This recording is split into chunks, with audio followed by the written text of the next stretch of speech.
All right, how's it going, people? Yes, long time no see, but we're back with NXT for March 14th. Let's get into the show. So, aftermath from last week, Roxanne Perez has vacated the NXT Women's title after a battle with Mako Satomura. So, there's going to be a series of matches leading up until Stand and Deliver.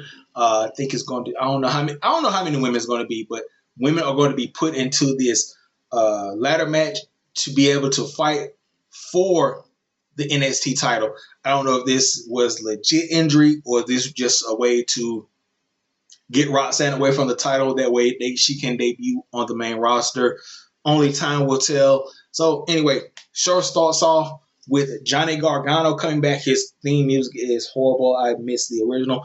Anyway, he comes back and he says that he missed NXT and that Grayson Waller knocked him out last time he was here. And, the last person that knocked him out was Tommaso Ciampa. And Ciampa, he became one of the greatest NXT champions with that. But Grayson Waller pretty much squandered his opportunities. He bitched, complained, blase, swaze, and he's coming back to get his revenge on Grayson Waller. And while Gargano's talking, I forgot the other guy's name with Booker T, but he comes up to Gargano and he says that, hey, Gargano, this is Grayson Waller. He's outside of your house. Like, how does he know where you live? And anyway, so Gargano, he leaves the ring, goes outside, gets in his car, leaves to go to his house to meet Grayson Waller. And then moving on, I think the first match was, yes, it was Pretty Deadly taking on Gallus for the NXT Tag Championships. Match was okay. It was a point in the match where Pretty Deadly, they had took out Wolfgang, threw him over the desk, grabbed the belts, did a switcheroo, hit Coffee in the back with the belts. Coffee kicked out. They go for spilt milk. Wolfgang's back up. He flips over one of the Pretty Deadly guys, and that sets up for a Gallus tag team maneuver. Gallus retains. Pretty Deadly, fast forwarding, Pretty Deadly's backstage, and the interview was like, hey, you guys are out for Stand and Deliver. And they're like, oh, no, we're not out. We can just host Stand and Deliver. I just hate this. I hate this stupid idea of active roster people. Like them, I love them and Pretty Deadly, I love them too. But they're like content with hosting the event. Hosting the event is what you would pay celebrities to do. It's baffling, and it devalues them on the card. You can't. Hey, I was a host on WrestleMania, and now I'm fighting for the Intercontinental. Well, I guess now I don't know. I don't like it. That's just me personally. I don't like active roster people content with playing the host.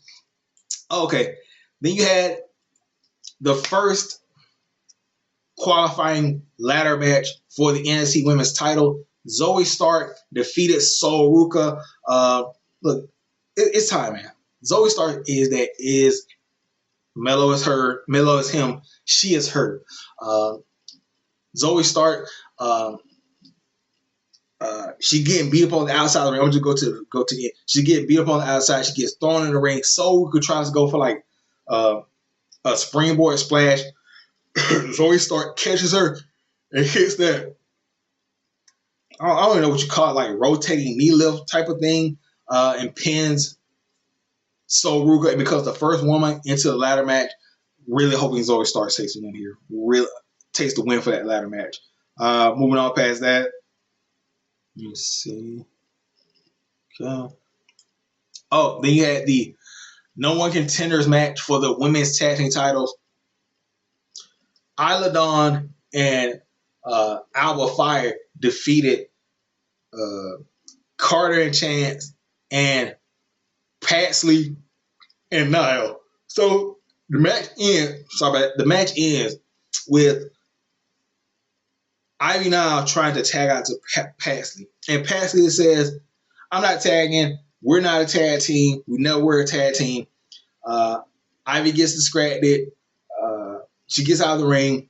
Pasley attacks her, throws her back into the ring, and Iladon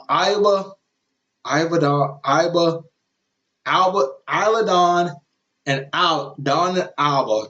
It's Don and Alba. Very, very hard to say together. You have it. Don and Alba. Don and Alba.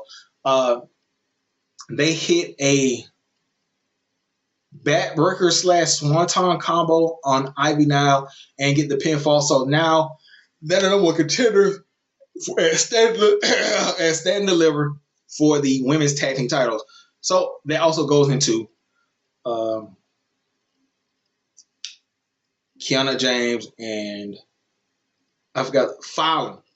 Fallon was with Dunn or Jensen or what the taller guy out of the tag team.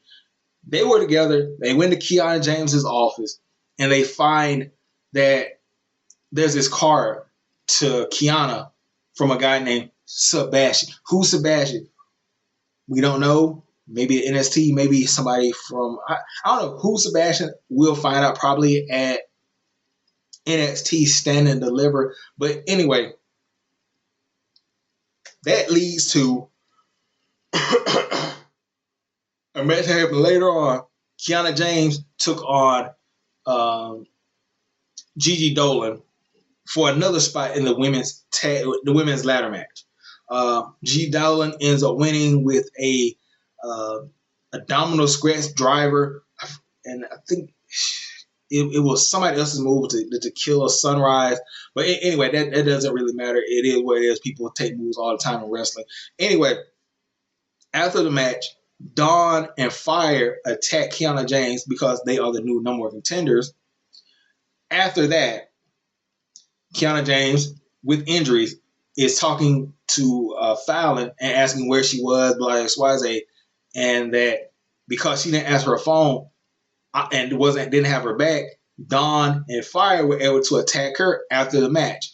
So it's a very interesting story to see where all this comes out. You got the Isla Dawn and Fire stuff going into the Fallon and James, and then you also got the Sebastian thing. Where is that going to play off into all of this? So going back a little bit. Let's see. By the way, Isla Dawn. Oh my God, Isla Dawn. Then you had the North American Open Challenge. Axiom. He in a backstage segment. He's going to lunch with Wesley because he doesn't want to lose his spot. But then it gets to the Open Challenge. They're all fighting. Axiom finally gets in the ring, but then Script takes him out. And then they start fighting. JD McDonough, he gets in the ring. He beats up Wes, but also Ilya Dragunov. He's there. They're all fighting. Wesley, he jumps the ring and starts beating up everybody. And it goes to commercial, and then it's Wesley and Shawn Michaels backstage, and Shawn hey man, this challenge thing is killing you every week. It's causing chaos. Why don't you just, at Stand and Deliver, have a fatal 4-way? You pick the 4 guys you want to be in there, and that's your match for Stand and Deliver. So I also mentioned Dragunov and JD McDonough. Beforehand, I'm sorry about that, but beforehand, Dragunov's in the ring. He's talking. Out comes McDonough. They're talking about how one loves to give pain, one loves to receive pain. Dragunov, he's talking about how he's going to end JD, and JD's like, no, it's not going to be the end because we both meant to do this forever. We love doing this stuff. Dragunov's like, I'm going to leave you lame, XYZ. It gets into a brawl. They're just brawling all backstage, and then it leads into that North American Championship thing. So I think this probably, if I had to guess, this is going to probably turn into maybe a tag team. If I had to sense anything, this is going to be something like a bar type of thing. One guy who loves pain, one guy who loves to inflict it. It just sounds like a great NXT tag team. Maybe even a great main roster tag team. Both guys have that European wrestling style. So, I mean, Could it end with a singles match? Yes, but just knowing NXT is probably going to end with them forming some kind of great tag team, which I wouldn't be mad at. And going past that, Apollo Crews took on Dalvacado. Dalvacado won. He slammed him on the steel steps on the outside, and then Apollo got in. He hit him with the slam again, picked up the victory. We're probably going to see this match again at Stand and Deliver in some kind of stipulation. I'm not mad at it. Is Dalvacado over? No. Will he ever be over? Probably not. Does it hurt Apollo? Probably not. So I'm not mad at them continuing with this one.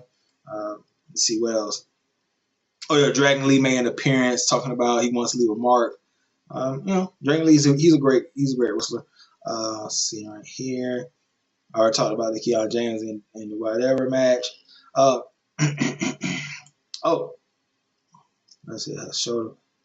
Oh, so JC Jane's out.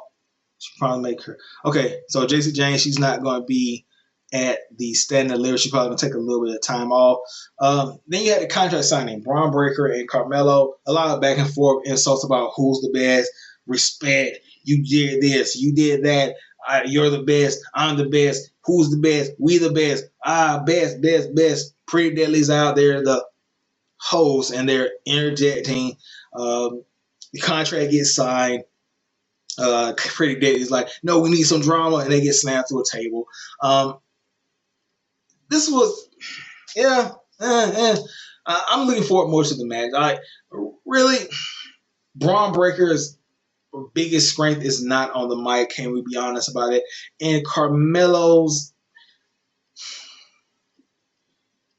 he's okay on the mic. He's not like revolutionary. It's like he has his moment. It's not like, oh, I gotta hear this guy speak. It's more like, oh yeah, I'm gonna put you on a t-shirt. Yeah, very, very good. These guys' best work is gonna come in the ring. But anyway, with that being said, it was a decent show. I will be back tomorrow for AEW Dynamite. I think they're going to have some pretty good matches. They got the triple threat trios match. I forgot the other one. I forgot what else is coming on there. Anyway, it'll be a surprise to me. So anyway, I'll catch you guys later. And tell me what you think about the show tonight. And yeah. So anyway, catch you guys later. Peace out.